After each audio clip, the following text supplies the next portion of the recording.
us and gentlemen of the press, welcome to the national briefing for Thursday, 16th July, 2020. Before we begin, let's apologize for the late start of this national briefing. I'm sure the chairman will explain a bit about the reasons for this late start. But nevertheless, it's always a pleasure to be with you at this national briefing. Today, we will maintain our format. We'll take the chairman first, then we'll take the technical updates before we take any updates from the ministers, and then we'll go to the questions and answer session. So let's begin with the chairman of the Presidential Task Force on COVID-19, the Secretary to Government of the Federation. Mr. Chairman. By the Permanent Secretary, GSO. The day has far gone. It's almost 5 o'clock. We regret this delayed start in the briefing. The meeting went quite long because we had so many things to deal with and to discuss as we forge ahead, preparatory to the end of the second phase of the ease of the lockdown. However, I welcome you all to the national briefing by the Presidential Task Force on COVID-19 for Thursday, 16th July, 2020. The virulent nature of COVID-19 pandemic continues to torment humanity, going by numbers around the world, in Africa and at home.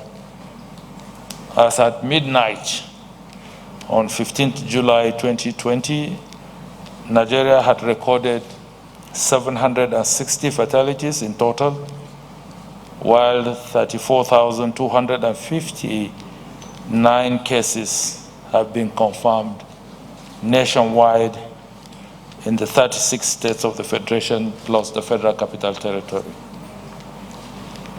The fatalities recorded are very painful, and we collectively convey once more our condolences to families, friends, and associates of those that have succumbed to the impact of the virus at various times.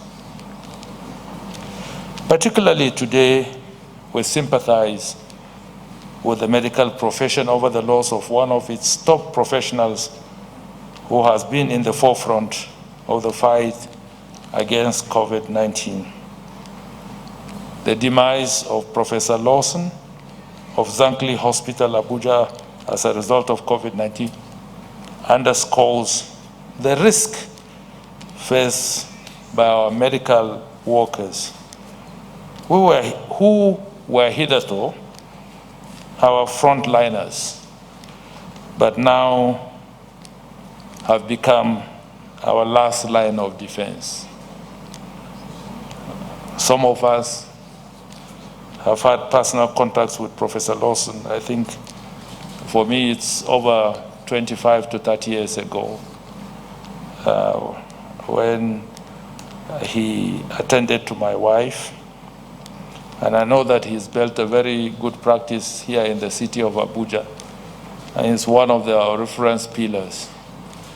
But you can see the virulent and very dangerous nature of COVID-19. You can never be over careful in dealing with COVID-19.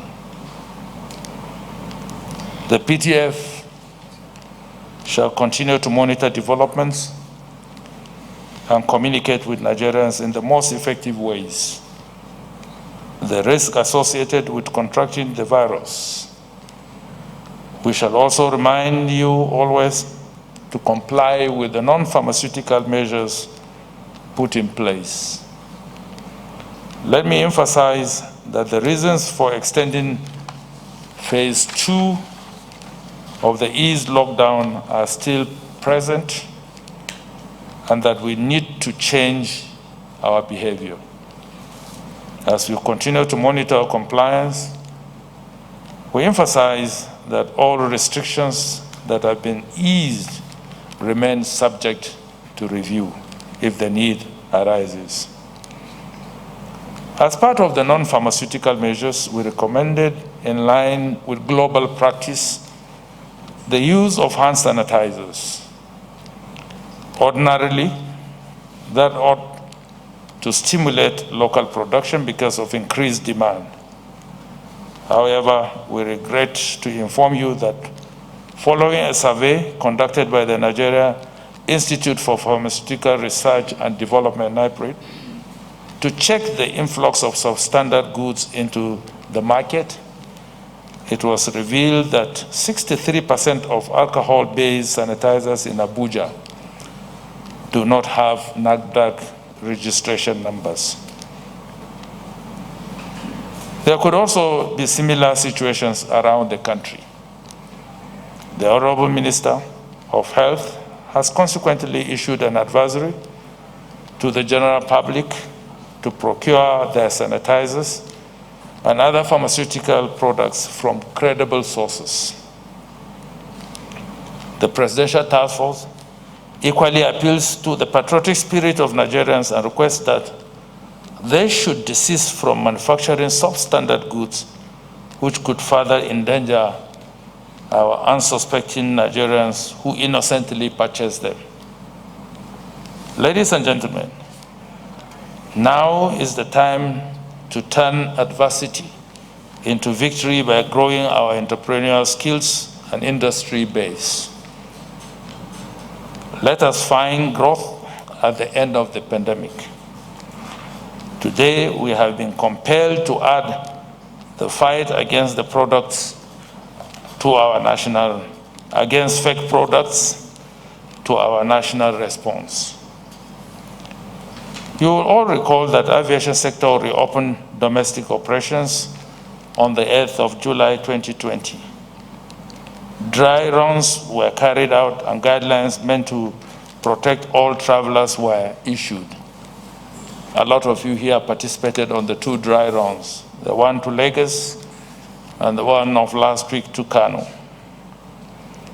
You also recall that we identified and pleaded even before now with certain classes of persons, particularly VIPs, to desist from flouting such guidelines. Unfortunately, we have received reports about violations by some dignitaries who failed to follow the protocol at our airports. And these protocols are meant to protect all of us. We believe leaders must lead by example. In truth, as leaders and followers, we must change our behavior if we must overcome this pandemic. We can't keep doing the same thing every time and expect a different result. This virus does not discriminate by status, age, tribe, creed, or color. And I would add, it has also exhibited that it does not even discriminate by your trade or your profession. Because we can see the fatalities that have occurred by reasons of infections and even death to our medical workers.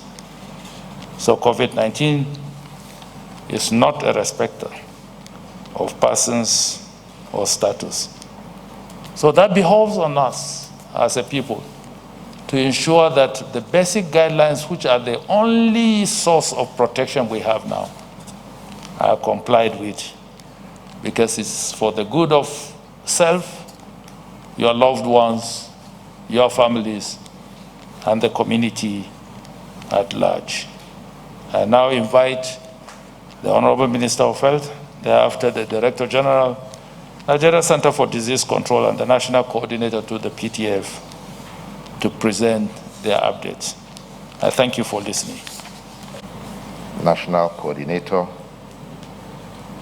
the Director General and Permanent Secretaries, Ladies and gentlemen, in the past 24 hours, we have recorded 643 new confirmed cases of COVID-19,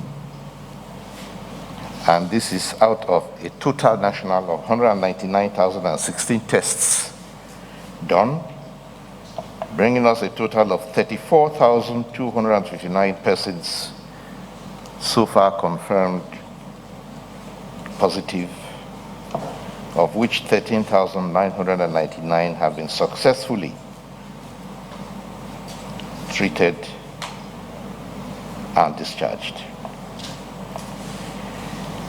We have regrettably recorded 760 fatalities, mostly with comorbidities, and a total fatality rate of 2.21%. As the numbers continue to rise in this phase of community transmission, Nigeria, like most other countries, has hardly any other tool left than to focus on the value of non-pharmaceutical measures for prevention. Studies in many countries have confirmed the effectiveness of wearing masks in reducing the risk of COVID transmission, since it provides mutual protection to all wearers. It is therefore still important for us not to give up, but to continue to practice these measures, especially the use of face masks, physical distancing, and imbibing the social etiquettes like not sneezing or coughing into open space, but into a tissue, especially where people are around you. The stated aim, which I will repeat, of the Federal Ministry of Health once again, is to reduce fatalities by ensuring that those citizens defined as vulnerable to COVID-19 are offered protection by prioritizing them for advice on non-pharmaceutical measures like staying home, except for essential activities outside the home, and in such cases, wearing and retaining a mask and avoiding gatherings of persons. Going to places of worship should be if their condition, their physical condition permits, and their health condition, and the prescribed arrangements have been made, or else pray at home. The vulnerable will also be prioritized for admission to observation or treatment centers, even if they do not yet have symptoms. In this regard, it does not help for anyone to continue to deny the presence of COVID-19 in our communities, or to test its virulence by engaging in risky behavior. The consequences can be dire. Countries around the world, including even the most liberal in Europe, are now making masks mandatory for people who use public transportation and even those going outdoors. And they are imposing a fine for non-compliance. We urge all shops, businesses, service centers, and places authorized to open to the public to require that their customers and visitors use masks or a face covering, or else be denied entry if they do not adhere to these simple measures. It is also important to state for clarity that masks should cover the mouth and the nose, and we shall get used to the inconvenience that it may cause some persons. A mask pushed under the chin is not effective. It should not be under the chin for any reason. Third, that we need the mask most when we are speaking, and it should therefore not be removed or lowered in order to speak. Fourthly, that wearing a face shield alone has not been proven by tests to offer the same protection as a mask, and should therefore either be combined with a mask or totally left to healthcare providers for whom they were actually intended. The COVID-19 pandemic underscores the fact of close relationship between national security and health. In my capacity as Minister of Health, I addressed participants of the 13th course of the Nigeria Institute of Security Studies on how prepared Nigeria was for the COVID-19 pandemic. It was well received, and the ensuing interaction was useful for mutual understanding.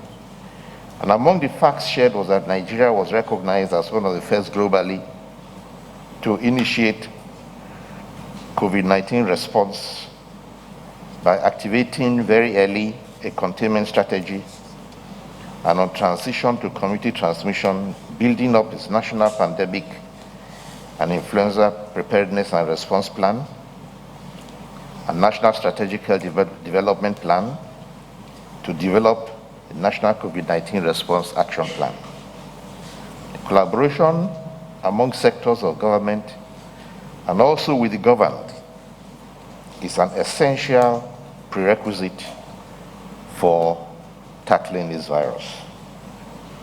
The impact of COVID-19 outbreak and the collaboration among ECOWAS nations, of which His Excellency President Muhammadu Buhari is the COVID-19 champion, was the subject of the second conference of ECOWAS health ministers who formed the Ministerial Coordination Committee and held a meeting under the chairmanship of Nigeria's Minister of Health.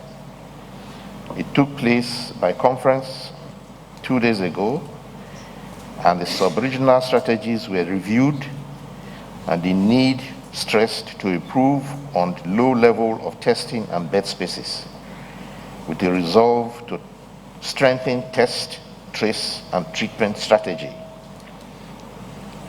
It was also resolved to share ideas and also examine the modalities for improving travel and easing sub-regional travel. I shall close by, as usual, reminding all listeners that COVID-19 must not be trivialized and that all citizens must care for themselves, their families, and each other. There is plenty of room for socials. There is presently no room for socials and parties, let me remind you, and also for unnecessary travel. All these we have to wait until further notice. I thank you all for your attention.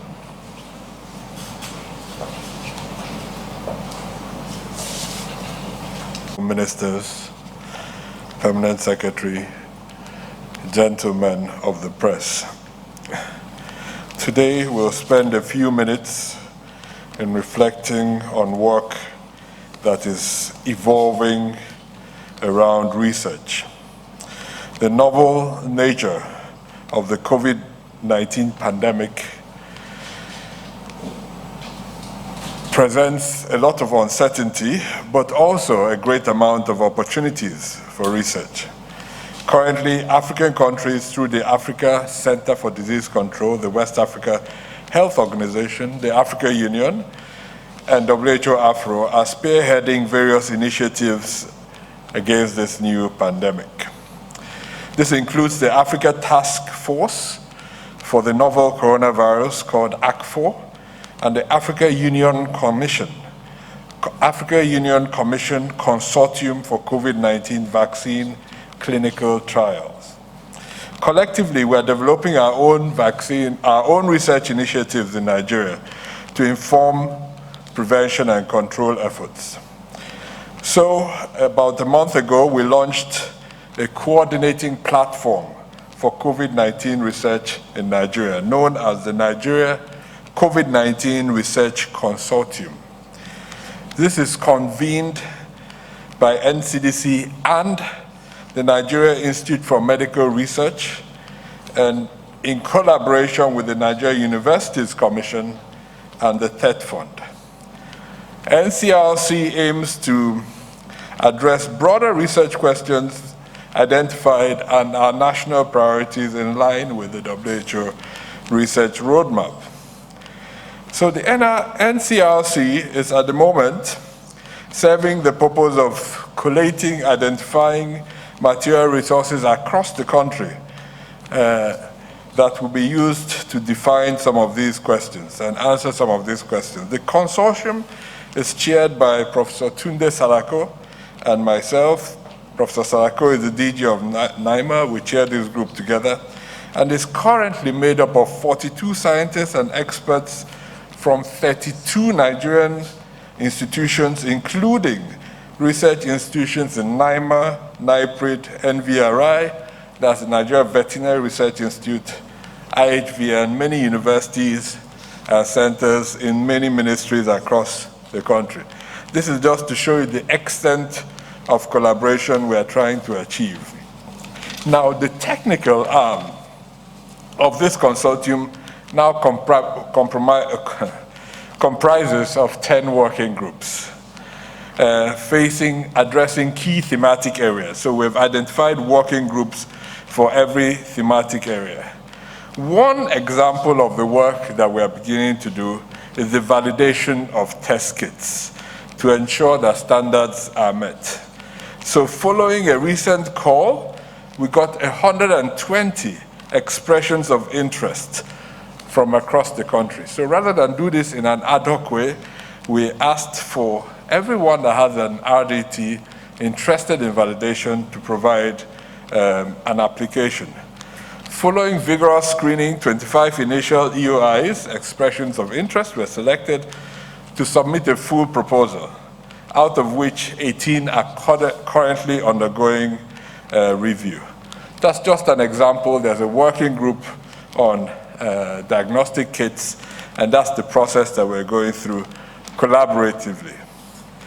You will remember that we also, with ACEKIT and NIMA, sent the first full genome to the international stockpile, international collection, and we've just sent a second set of sequences to the global collaboration that will then define how this will be used for vaccine development. So, in addition, another working group is working on social science to understand what is driving transmission in different parts of the country. So this is just to share an example of work going on the research side. NCRC is working hard as part of regional and global efforts to finding solutions to various parts of the challenge we face. Research, by definition, requires a very high level of commitment. It requires patience and perseverance, and all members of the consortium are working very hard together to meet up with the demands that this new virus presents. Research is definitely a priority for us. If there's one lesson that we must learn out of this, is to inspire a whole new generation of scientists to help us drive and look for solutions to the problems that we face. Thank you. A very strong recommendation that all those above the age of 60 years remain at home and keep away from social contacts as much as possible. Today I will be giving you additional details with regards to people that are vulnerable or in high-risk groups. As we know, COVID-19 infects people of all ages. However, the evidence to date suggests that two groups of people at a high risk of fatal illness from COVID-19. These are people above the age of 60 years and those that have underlying medical conditions. such as diabetes, cardiovascular disease, chronic respiratory disease, cancer, or anything that suppresses your immune system. It is therefore very important that those persons that fall within this group know how to protect themselves from COVID-19. However, even if you are not at high risk, we must continue to play our part to prevent the spread of coronavirus to those who are vulnerable and can die from COVID-19. The risk of mortality here in Nigeria, on average, those above the age of 60, up to 18% of them could die from COVID infection. And we also know that younger people have died. Here in Abuja, the youngest person to die from COVID was just 38 years old. So we are all at risk. But how do we protect ourselves, and particularly if we fall within the vulnerable or high-risk groups? Well, first of all, if we are on medication, ensure that you take your drugs diligently. If you're diabetic, make sure that your diabetes is under control. If it isn't, we strongly suggest you see your doctor. If you are due for any vaccinations, make sure your vaccines are up to date. Medications, it's important to keep your medications at home in a sufficient quantity and to limit trips outside your home. When we talk about staying at home, it's not about staying at home and hosting a lot of people, guests, relatives, etc. No. By staying at home, you are limiting your social interaction. You limit your home visitors to only essential people, who in turn must observe all non-pharmaceutical prevention measures.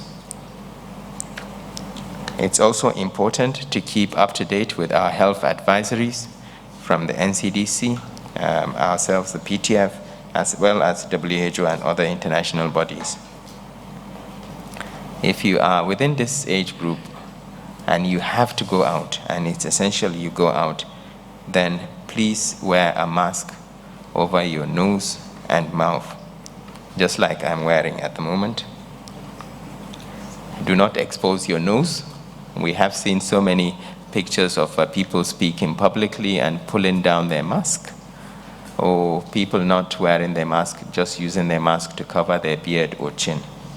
So now is not the time to demonstrate how handsome you are. We've got to get through this particular period without showing our faces. So apart from wearing masks, it's important to maintain physical distancing. The more you maintain physical distance, the less likely you are that droplets of infected material will land on your face or in your eyes or on your mouth. And certainly do not engage with anyone who is not wearing his mask properly.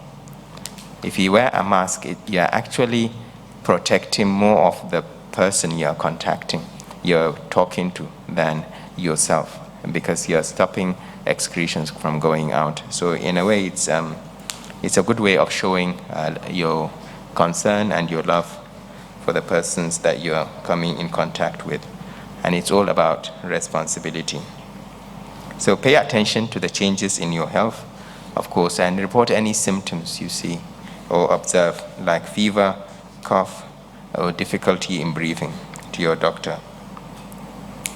We must all take responsibility, as actions or carelessness can fatally affect the people around us. We must all continue to practice non-pharmaceutical interventions, and if you do notice any COVID-like symptoms, please avoid close contact with others, but especially those that are at risk of severe infections, such as our elderly friends and relatives and those with pre-existing conditions. It is preferable that you postpone every form of social gathering unless it is essential with this vulnerable group of people. We are all now COVID-19 frontline fighters, and it is this fight that will keep us, our elderly loved ones, and all those at high risk of fatal disease safe and alive. Thank you.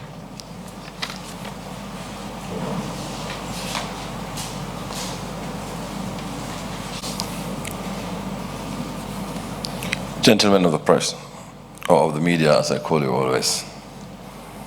Well, there has been the questions that were sent to us, so we use this platform to make explanation as what is going on. We did say that all airports in Nigeria are open for domestic operations from 15th. It remains so. They're all opened. However, we're at a liberty to open and close airports depending upon so many other operation reasons. At any point in time, whether there is COVID or no COVID, we can close or open an airport. Unfortunately, we are living in a country where everything is, it's so polarized that everything is trivialized. I remember we received lots of pressure and questions regarding why can't we open at least one airport in each geopolitical zone, and pressure to open Owerri. We did open Owerri because we believe Owerri was good to open, not because of any consideration whatsoever. If Owerri wasn't ready to open, we wouldn't open Owerri. Now we're receiving also from Sokoto pressure. If we find out that we can't open for one reason or another, we will not open. It's all safety. Now, having opened for domestic operations, I'd like to say that Murtala Mohammed International Airport, Nnamdi Azikiwe International Airport, Port Harcourt International Airport, Malamini Kano International Airport Kano, Sam Mbakwe Airport on Owerri, and the Maiduguri Airport and the Uyo Airport are open and they're running. Yola and Kaduna, we expect to open tonight. This is because once we said they're open, we now went back into those airports to ensure everything is okay and safe to operate, health-wise and operational-wise. And some of these airports are so far apart, and security reasons and difficulty in travel. We are lucky that we have an aircraft at our disposal which is meant to be for calibrating our equipment. We use that aircraft to enter into all of these airports to ensure they are safe. So Calabar is inspected, ready to use. We have a challenge on none of the security equipment. Once that is dealt with, we open Calabar as well. Sokoto, Katsina, and Kebbi, we will inspect them on the 17th of July, which is tomorrow, on Friday, and then we open them. Benin, Akure, Ilorin, and Ibadan. They are not ready for the inspection until 20th July, and this is according to the airport managers who are localized there. So on 20th July, we get into these airports, ensure we do the needful, and also open them. Makodi is scheduled for Saturday, and we try to pair it with Jos to inspect. And then some of those that were awaiting them to send in their plan for restart, and these are not airports, some are not airports owned by federal government, like Bauchi, Gombe, Asaba, Escravos are not government owned. However, Duse and Usubi are federal government owned, and we will wait until when they tell us they are ready, and then we go and inspect and we open them. So please note that you can wake up tomorrow and we will close Abuja if we have a need to do so. It is not any consideration of geographical spread or federal character, no.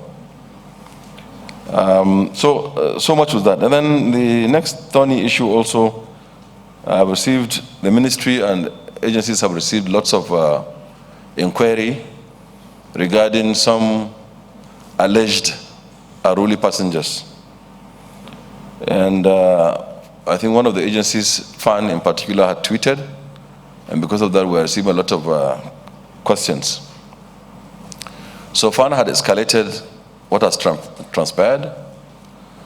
These alleged unruly passengers included the former governor of Zamfara State, Abdulaziz Yari, whom I spoke to yesterday at length, the current governor of Adamawa, Amadou Fintiri. By the way, that of Abdulaziz was on Saturday in Kano, and that of Fintiri is in Port Harcourt, and then Chief Nduka Agbamina, also alleged here in Abuja. Now, those are being investigated, and if it found that it was true, we will do the needful. If it is found untrue, we would definitely apologize to these individuals. However, I'd like to go through the Nigeria Civil Aviation regulations. There is a definition of an unruly passenger. On this platform, I said that there are unruly passengers and we have a protocol and way to deal with them. It goes to say in part 1797(1), any passenger who becomes unruly at the airport terminal building or on board a particular aircraft commits an offense. So first, it is an offense. Then, part 1797(2) further defines the word unruly. In this section refers to and is not limited to the following. I'll just choose two out of the many. C, fighting or other disorderly conduct on board of an aircraft or in the terminal building, which means in the vicinity of an airport or inside an aircraft. Then the E part, unruly behavior means, according to E part, disobedience of lawful instructions issued by the aircraft commander, which is the captain, or flight crew, that means any pilot or flight engineer, cabin crew, cabin attendants, check-in staff, and or security screening staff, or any lawful staff on lawful duty at the airport. So if you refuse their instructions, you have become an unruly passenger. An unruly passenger, according to table 2(9) in bracket 51, unruly passenger behavior requires the punishment of criminal referral for imprisonment for not less than 2 months. So it can be 10 years. So the regulation says of not less than 2 months. It can be 10 years. So if you are found to be an unruly passenger, because you are a big man, VIP, the simplest that we could do, the easiest, simplest thing that we could do is to refer you to the police, and they must, by law, prosecute you regardless, and it will be not less than 2 months. And I'm sure you wouldn't want to be a criminal for 1 day, even for 1 second. No one wants to be a criminal for 1 second. Ladies and gentlemen, please, VIPs, please, show that you are a VIP by conducting yourself in the manner that you would want to be identified with. If you are found and you are caught, we have some videos on these unruly passengers. We will investigate, and the punishment will be not less than 2 months of being criminally liable by a court of law. We mean business. We're very serious about this. Unfortunately, I said to myself the other day, why me? Because 2 weeks, when I became minister, 2 weeks in 2015, some unruly passengers crashed the protocol, went to the airside, and prevented Turkish Air from flying. I removed the airport terminal manager at that time and did quite a number of changes, issued some queries, and so on and so forth. That's just 2 weeks when I become, and we cannot afford that. The security implication, the health implication. By the way, airports are national security assets. They're the only borders that are borderless. They are the only borders that are borderless. Like we keep saying, 1 mile long road leads nowhere. 1 mile long runway leads to everywhere. So these are borderless points. We take them very seriously. The weight of responsibility on keeping airports safe, either by health protocols or by our own security, it's definitely enormous. We're equal to the task. We will not allow it. Whoever is involved, and we'll deal with it. Certainly, we are equipped with cameras in our airports. We can pick everybody. And I know also all security agencies in this country have cameras in the airport. We will take it very seriously. We will investigate. And once we find you guilty, we will prosecute you. Thank you very much. A very interesting signal from this side. Our colleagues appear to be very satisfied with your remarks. Or you still want to ask the questions? Because I understand they want to go back for production, and but okay. So the lady in red wants to ask a question. Our colleague is up here. Okay, you can come up to the microphone. The Chairman, National Coordinator, members of the PTF, my colleagues. My name is Amaka Ude. I report for Arise News, and all of my questions today about the management of COVID-19. And I want to start with the DG of the NCDC. Well, the last time you had told us that the virus is only viable in your body only after 10 days. Yes, you said after 10 days, even if the person doesn't test negative, you can let them go home, especially if they're asymptomatic. The reason why I'm bringing this up, I've received a lot of complaints as to the duration between when the samples are collected and when people get their results back. For instance, there was an incident today. I went to the Gariki Hospital here in Abuja, and there was a young man who had been tested about 3 weeks ago. He just got his result today that he is positive. But this is a person who has no symptoms whatsoever, and now he's been asked to go to the isolation center. But he's refusing. He says, I have no symptoms. So in this kind of situation, what would you suggest? Would you say this person should go and run another test, or should be forced into isolation? I would need your update on that. And my next question is for the Minister of Health. Well, it has to do with the management of those who are presumed, even if they've not had their test done. Some patients go to the hospital showing some symptoms of COVID-19. But some of the hospitals are not accredited to treat or even test COVID patients. But these doctors are faced with a situation where they have these people, some of them even dying in their hands, but they really cannot treat. In such a situation, what should they do between when the samples are collected and when eventually the results of these patients come out, especially for those who are diabetic or have other underlying illnesses? This is really key here. And also there are complaints from the frontline workers that the hazard allowance that was promised to them here by the Presidential Task Force, that nothing has been received. 5 months since we started managing this pandemic in the country. So we'll need to get an update concerning the hazard allowance as well as the insurance that was promised our frontline workers here in Nigeria.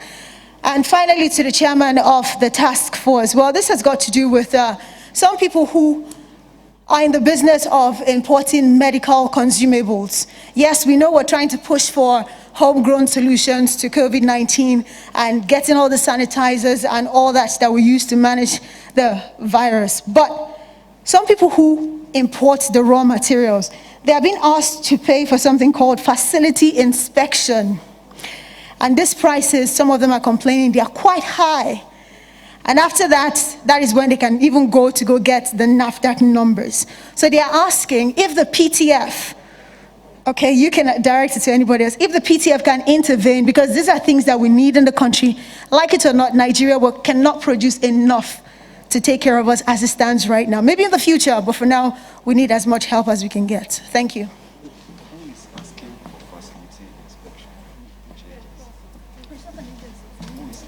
Good evening, sirs. Rachel Abuja from the News Agency of Nigeria. My first question is for the Minister of Health. Sir, how true is this report of 58 medical doctors who were earlier stopped by the Nigerian immigration for going abroad? We heard that they've left the country through Benin Republic. And most honorable Minister, what can the country do to derive a maximum benefit from the investment in training of doctors, which is usually subsidized or entirely on scholarship? And also, what is the strategy to tame this exodus, especially in a time like this outbreak, during this outbreak, so that we won't have to lose our doctors to the outside world? My next question is to the DG NCDC. Sir, you just said, you made mention of research going on in Nigeria. What about, how is Nigeria working to ensure effective collaboration with the international world or the global world? My last question is for the Minister of Environment. So far, sir, the virus is said to be airborne, even though we are still working on it. But from evidence keeps evolving, and we are still hoping. I would like to know if we have any framework in place, let's say like environmental policy framework that we should be looking at for now. Thank you very much. Was that question about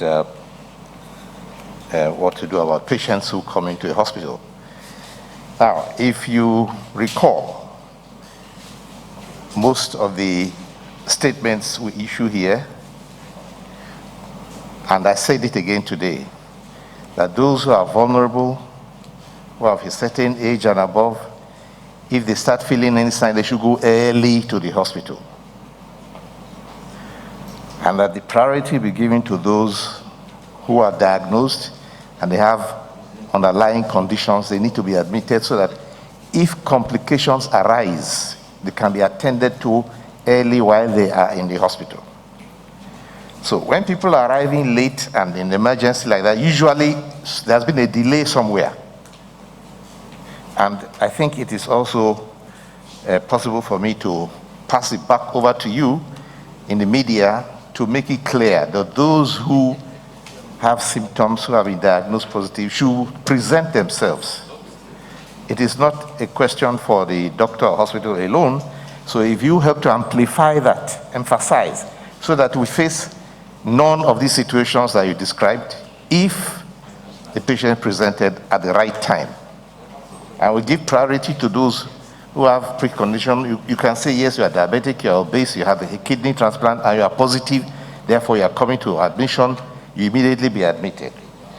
But if you wait at home and then symptoms begin to appear, as I said earlier, they can appear suddenly and they can aggravate very, very suddenly too, within a short time.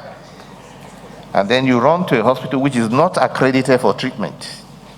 You've gone to even the wrong place. You didn't even prepare where you should go, which is not also correct. Then there's a problem on all sides. Now, so you put the doctor in a difficult situation because he's not accredited to treat, and you have put him in a difficult situation. He has to try and do the measures. What we say now is find a holding room. We have urged all hospitals to have what we call a holding room, where you can have patients who are positive or who have symptoms and might be positive, and then call for transportation for help. We're developing an ambulance system now, which was used in Kano, and it's still functioning there. You call an ambulance system that comes to pick up your patient if you are not accredited. Particularly, this happens particularly I think, often at night.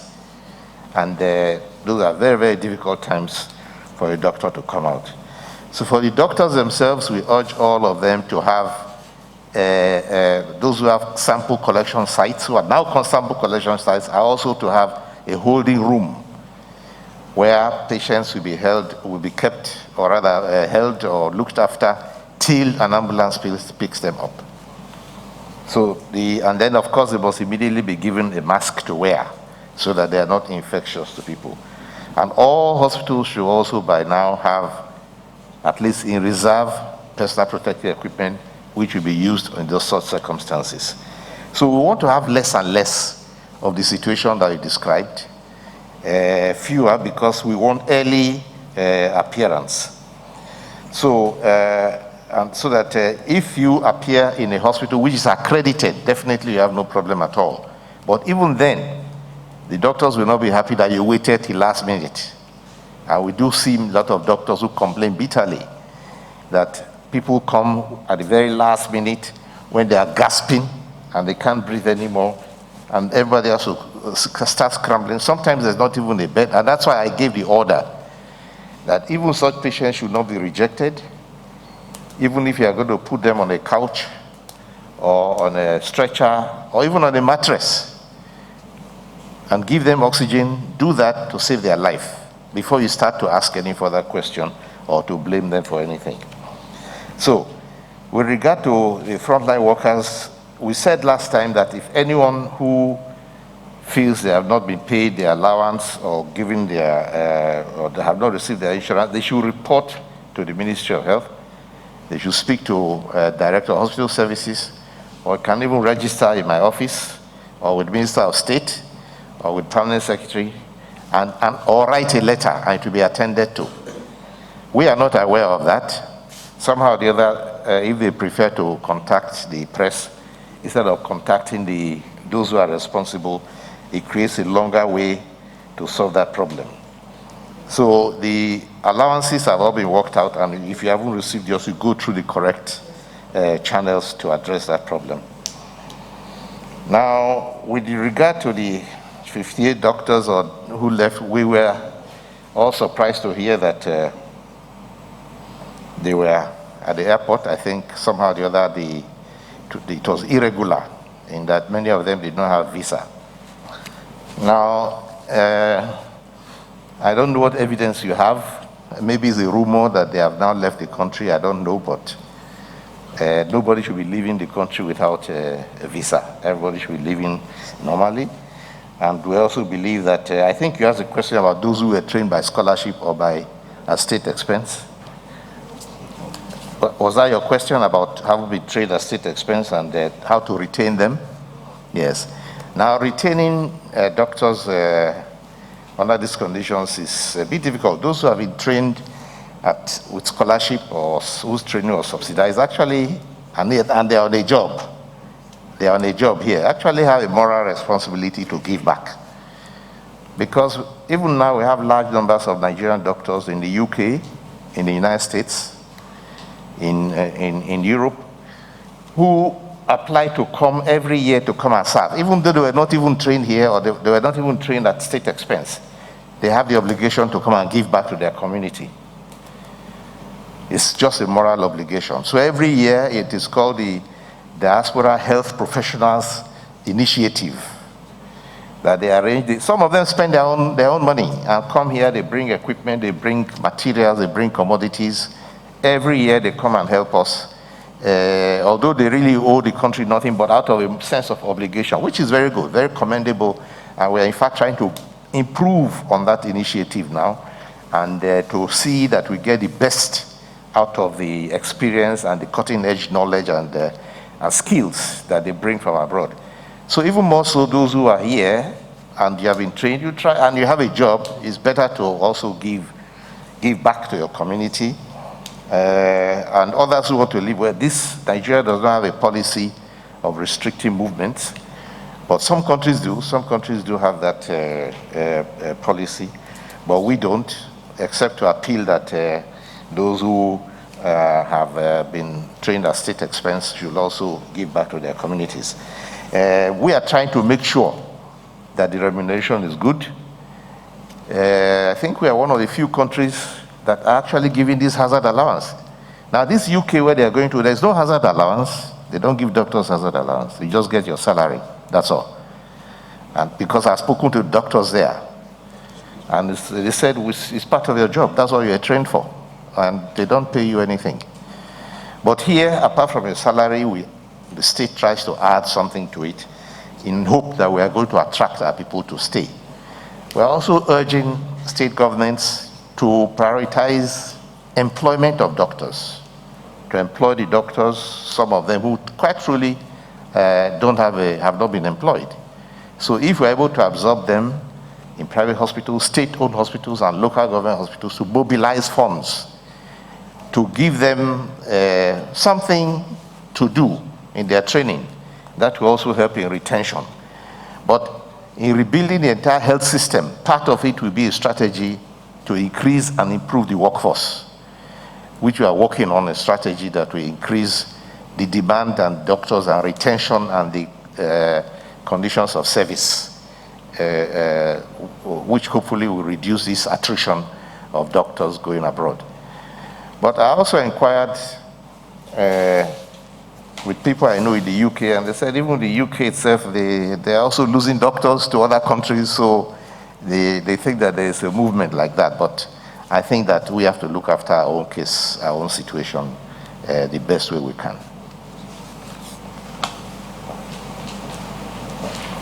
Results. I think first thing to say is, for the gentleman in question, there was really no need to bring him into care, especially since there was such a long delay from when his sample was collected. If you are asymptomatic, after 14 days, there's really no need to bring you into care. You'll be fine at that point. You know, in whatever you do, where there are numbers, there are always outliers. We've done now close to over 200,000 tests across the country. And by far, most people get their results on time. We now have testing facilities in 54 centers in 30 of our 36 plus 1 states. One day we'll write about that. It's been a small miracle in getting that level of distribution of a very complex architecture across the country. And we continue to work very hard to make sure that we cover the 37 states in Nigeria to bring testing as proximal as possible to people, and therefore also reduce the time, improve the timeliness in their getting results. The major factor actually driving the delay is not in the testing, it's in the process from getting the result of the lab to the individual. And we've thought of various models. We don't want to bypass the states, because the states are really the custodians of the public health response. And if we do that for this disease, it will be hard to then define when to stop. But what we're trying to do is now use technology. Last week I mentioned that we've been working on a new platform through which people will be able to check their results themselves, actually. And that platform is nearly ready, and that will really provide a solution, at least for people to get the results of tests that they have had. There are very few reasons in any lab where that delay could have been possible. Things do happen. In Ebonyi, last week we've had to shut down the lab for a few days because to decontaminate the lab, and it's just restarted. So there are unique circumstances where testing is delayed in one setting because of an event, but it's very unlikely that any lab that is working can lead to a delay of 3 weeks. So there must be something specific that happened in that case. So, but I do think we will continue improving over time, and we've improved a lot, and we'll keep working hard at it to make sure every Nigerian has a better impression and better experience of the work going on across the country. On Rachel's question on how we're working globally, you know, when you say how is Nigeria collaborating, and Nigeria as a country doesn't collaborate in terms of research. Individual organizations do so. And we have said here severally how we work with the Africa Center for Disease Control, the World Health Organization, and those organizations that have a similar mandate to ours to make sure that research and public health response is done collaboratively. And many other universities in the country have very strong relationships with partners globally. The most important opportunity we would have had now in terms of carrying out clinical trials, we're not there yet, but this is something that has been highlighted as a deficit, and we have to build up to it. Carrying out clinical trials is a very complex set of activities because what it means is that you're basically giving people a substance that could become a vaccine. But at that point, you don't know if it works or not. So you not only have to have the ability to organize the trial, you also have to have the clinical ability to respond to any harmful side effects that could happen. So we have identified quite a number of opportunities, and that's why we've come together in this consortium, so that we can work together in the long term.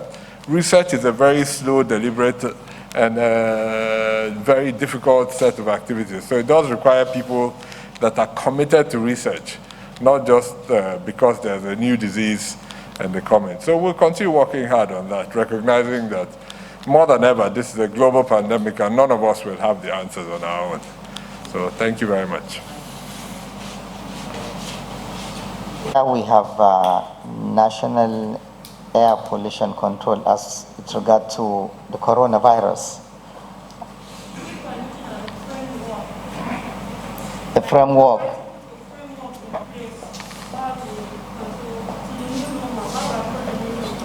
Okay, well, at this point, let me say it's most likely too soon to talk about framework for air pollution control as regard to corona. Now, air pollution in general is anything in the air that can be harmful to us. And the coronavirus, as we know, it's really not that much airborne, which is why the 2 meters or more, the heavy droplet will fall. But research, as he has just mentioned, the DG, being a novel virus, every day we're finding something new. Research has shown that sometimes the very micro droplets, which you can say aerosol, can remain in the air for some time, but it's not really an airborne disease per se. So this mask that we're wearing, you can consider it some kind of like in industry, we have smokestacks that will catch emissions. This one will catch the exhalation of the droplet, and of course, possibly if they are to be aerosol, they will not because they are being trapped. So it is an air pollutant in that respect when it's in the air. But as far as national policy framework at this point is too early. As research is going on, we'll also be looking at that. What other policies or framework can be put in place as far as coronavirus is concerned and the contamination of the air we breathe. So basically, right now, there is no national policy on that. Yes, yeah, we are. That's what I'm saying, that since we are researching new, every day we are getting new information. Based on that, we are changing some of the things that were, I mean, for example, from the beginning, everybody was talking about ventilators. Today is oxygen concentrators. So the same thing. Now we are looking at everything. If we find any reason to look at some framework on that, as time goes on, we will do that. Because every day we are researching, we are getting information from across the world. It's exchange of information. And then you go further as to what to do next to respond to the new information. Okay, good? Thank you. Let me now invite the chairman of the PTF to the podium to sum it up. Amaka, I think your question has been answered by the minister. What was it?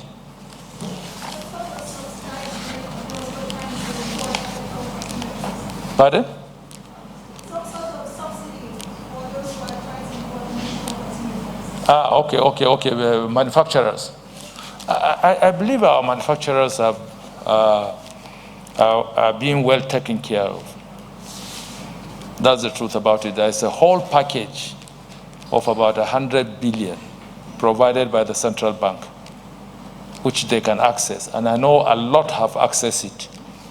As a matter of fact, if I had access to my phone now, I would have even read out the names of companies that I know, because I did make inquiries in respect of that. Some pharmaceutical companies that had sent in their applications through their banks. And normally, your bank will process it for consideration of the central bank. And it is the central bank that will look at your application based on their information that is provided by your bankers that would now enable them to take a considered decision as to whether you can access those funds or not. But I can tell you that a lot of pharmaceutical companies have been accessing those funds. And I believe that it is all in an attempt for us as a country to restructure our manufacturing sector, particularly with regards to pharmaceutical products. We have basically been a consuming nation when it comes to pharmaceuticals. Most of the drugs you find in our pharmaceutical shops or in the pharmacies are imported drugs. And I believe that those drugs can be patented and also manufactured in this country. All we need to do is to put a framework that would encourage our pharmaceutical firms to begin to produce these drugs here. And the central bank is doing a lot in that. It was one of the major first interventions that the central bank put in place. 100 billion for major hospitals and pharmaceutical companies to access. So I don't know the difficulties being experienced by the case in point, but you can refer them back to the central bank or to their bankers first, because the central bank does not operate except there has been a reference from a company's bank to the central bank after they have evaluated the application and have seen the desire and the necessity for them to be able to access the stimulus that has been provided for by the central bank. We're talking about billions of naira and trillions of naira that have been put together. One of the basic problems that I know most entrepreneurs in Nigeria are experiencing is the question of proper documentation and articulation of their requests. This is an area that we will have to improve on. There are a lot of people that are supposed to access even the small home holder loans. If you can just prove to your bankers that your business, your small or macro business has been negatively impacted by COVID-19, you'll be able to access per household something as bare as 500,000, 3 million. But a lot of people whose businesses have been negatively impacted will not even take the trouble of accessing these funds. And the funds will be lying there in the central bank, unutilized. So my appeal to our entrepreneurs, particularly the medium, small, and macro businesses, there is a lot of packages that have been provided for. They should take the pains of accessing the website of the central bank and getting the necessary information that will enable them apply through either their banks or for the small household facilities through the microfinance bank, National Microfinance Bank that has been established for that purpose. I believe if they do that, we will be able to turn around the fortunes of their businesses and their companies. And for the major pharmaceutical companies, approach your bankers, and by extension, make sure that you have proper documentations of what you want to do with the money. It's not free money. It's not going to be thrown. You have to account for it. You have to pay back the loan with the minimal interest that it attracts. I think right now where we are in our national response is very, very important. And you can see from the appeal that I've made today, especially to our leaders and to our followers, is for each and every one of us to be resolute in taking personal responsibilities as to our conduct and our actions. Because whatever you do in this particular time and the regime of the response would adversely affect other people. And my prayer is that as we count the days and we see the figures rising, our perception of the risk should change drastically. By yesterday night, we recorded 760.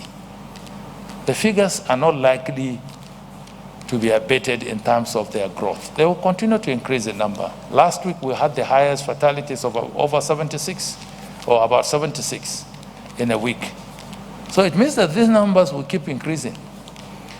And we have said it here severally, that the impact of the figures that account for cases now will begin to reflect 3 weeks, 2 weeks, 3 weeks down the road.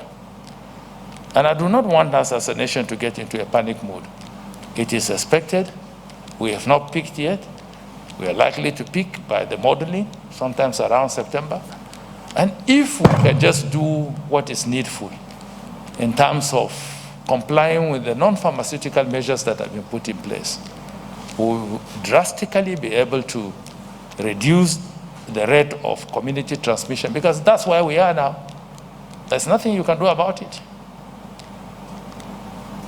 Out of experiences, you know that as much as I do, that each and every one of us has a duty to take personal responsibility.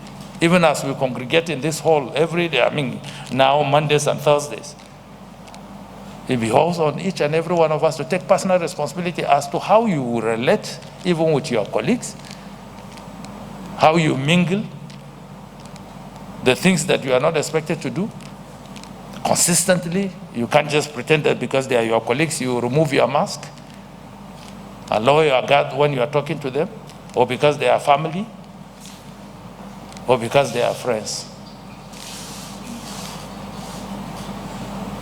The choice is really ours, and we must make the right choice in how we respond to this pandemic. But I'm very confident with the resilient spirit of Nigerians, we will overcome, and we will come out much stronger. Thank you and good evening. Thank you very much, Chairman PTF. That brings us to the end of the national briefing. Before we go, a quick reminder, the process that we started just before the national briefing commenced will continue upstairs. So please make yourselves available to be part of that process. And Nigerians, in case you missed any part of this national briefing, this is just a quick reminder for take home today. As the global African and Nigerian numbers keep rising, they point us in one direction, that we must take responsibility. We must not give up. We must change our behavior. We must observe all the measures that have been put in place to save lives. Two is that there's an opportunity for economic and industrial growth.